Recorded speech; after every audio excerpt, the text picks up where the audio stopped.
xukuumadda maanta kulmiye waxaanu u sheegaynaa madaxweyne muuse biixi cabdi uu hogaaminayo in dadkii ay bakhtiyayaan oo ay soo ooteen raashinkii boqolkiiba 20 ayuu kacay shaqo-la'aan badan oo baahsan ayaa jirta dadku waxay noqdeen dabaqaad dadna ay doolka karsadaan dadna carruurtooda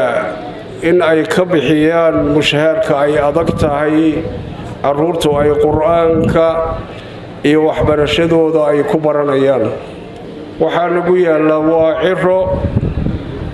cimri noo hadhay ma jiro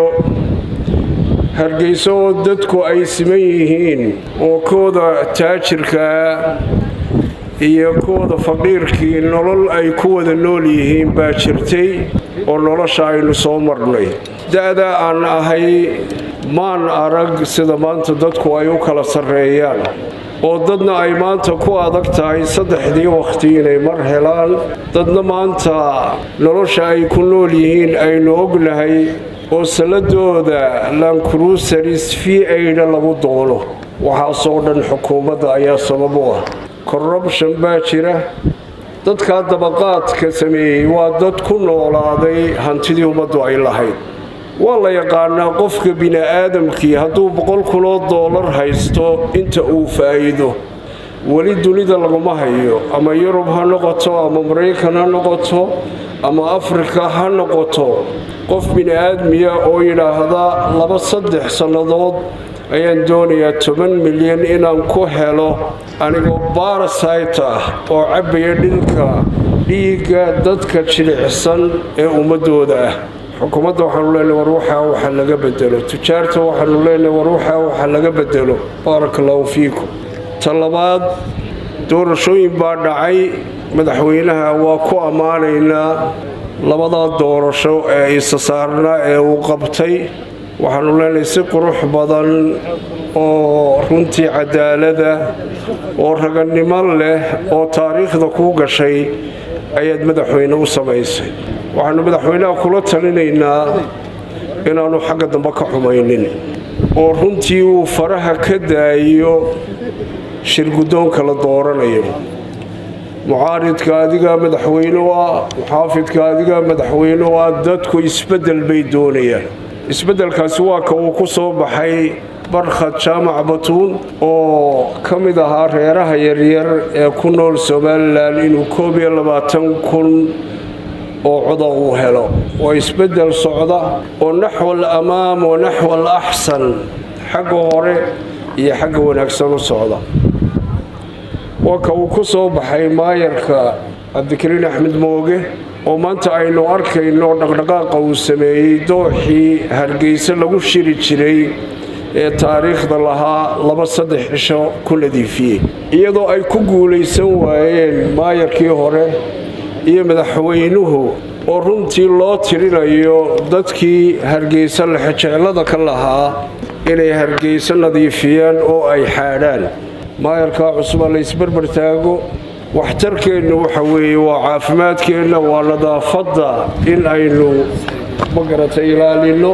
waxtarkeenu waxa weeye in maatideena loo gargaaro waxtarkeenu waxa weeye wadooyinka in la hagaajiyo waxaasoo dhan waxay ku habboon yihiin in aynu isbarbar taagno maamulka cusub ee runtii dowladda hoose oo si wanaagsan u shaqeynaya maalintaynu aragno in dariiqii toosna uu ka leexday waa toosinaynaa waa u sheegaynaa waxa uu ku qaldayay barakallahu fiikum laakiin marka khayr badan baa ka muuqda aynu isbarbar taagno barakallahu fiikum walaalayaal madaxweynaha waxaan kula talinayaa wadooyinkan uu xidhay inuu iska daayo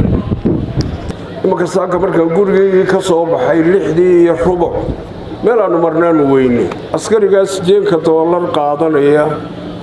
ee 5 aroornimo wadada la taagayo madaxweynaha waxaanu leenahay iska daa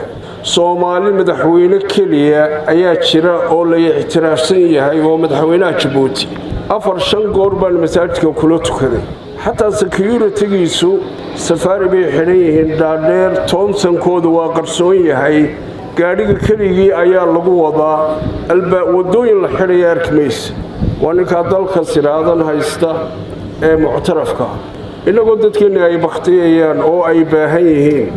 dirqi baanu halkaa xawaadlo ku soo gaadhay waddooyinkii oo dhan way xidhan yihiin lixdii bay xidhnaayeen waxaan aad ula yaabay madaxweynaha oo og duruufta aynu ku nool nahay lixdan baa barbar yaacayay min airportka ilaa madaxtooyada subxaana allah walciyaadu billaah ninka kuuriyada ee toogtay gabadhiisii ee toogtay waxa weeye ninkii dhammaayay ciidamada oo dhan haystay ee haddaad u qosli weydo ayaa sameeyey in lixdan uu samaysto oo baabuurkiisa barbar yaaca marka uu doonayo meel inuu tago madaxweyne waxaanu leenahay war dhaqankaasi dhaqan islaam ma aha waa dhaqankaasi dhaqan qof madaxweyne ah oo dalkaa baktiyaya dadkiisa ma aha waxaanu leenahay security-ka unnecessary-ga dalku waa aamin waa nabadgelyo wax dhibaato jira ma jiro wixii intaa ka badan waa digtaytarnimo iyo ka badbadin ee ka dabaanu leenahay madaxweynaha walaalayaal isbeddel baynu doonaynaa war isbeddelka u codeeya madaxweynaha waxaanu kula talinaynaa in extensionka uu joojiyo oo doorashada uu qabto 2022 doorashada madaxtooyada oo isagaa haysta xukuumaddii isagaa haysta allahuma salli calaa sayidina maxamedin wax allaaliyo wixii facilitation ahaa doorashada waxaynu u doonaynaa in dalkani la wada yeesho oo allahuma salli calaa sayidina maxamedin qofkii soo baxaya uu ku soo baxo codka ummadda ee aanu ku soo bixin dariiq qaldan si aynu u kala nabadgalno ahwanu sharayn wa akhafu dararayn in doorasho la galo iyaynaan istiline warkii soo baxaya wixii ummaddu ay soo saarto oo ku soo baxo ayaa sababta inuu doorana ay tahay walaalayaal waxaan ku soo ururinayaa dalka aynu wada ilaashano waa wada leenahay culummada waxaanu kula talinaynaa in wixii national ah ee ummadda khuseeya ay isbarbar taagaan tujaartaanu kula talinaynaa dhallinyaradaanu kula talinaynaa iclaamkaanu kula talinaynaa in waddanka si guud aynu wada ilaalino aynu ku adkaano wixii na soo maray waa ognahay oo wadajir aynu wada ilaalino